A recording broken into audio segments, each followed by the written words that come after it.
उत्तर प्रदेश हुकूमत ने मदरसा तजदीद कारी स्कीम के तहत चल रहे मदरसों की जांच का हुक्म दिया है ताकि हेराफेरी को रोका जा सके। इसके लिए हुकूमत ने कमेटी तश्कील दी है। कमेटी को जांच करने के लिए 15 मई तक का वक्त दिया गया है। जांच के तहत इमारत, अराजी, किरायानामा और मदरसों के स्टाफ पर ज़ैर तालीम तलबा की जांच की जाएगी। कमेटी मदरसों का मुआयना करने के लिए अपनी रिपोर्ट 15 मई तक सौंपेगी।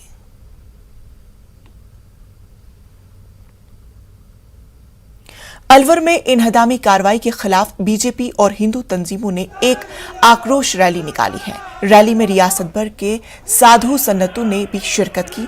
रैली में शामिल अफराद ने 300 साल कदीम मंदिर मुनहदम किए जाने की मुखालफत की। उन्होंने कसूरवारों के खिलाफ कार्रवाई का मुतालबा किया।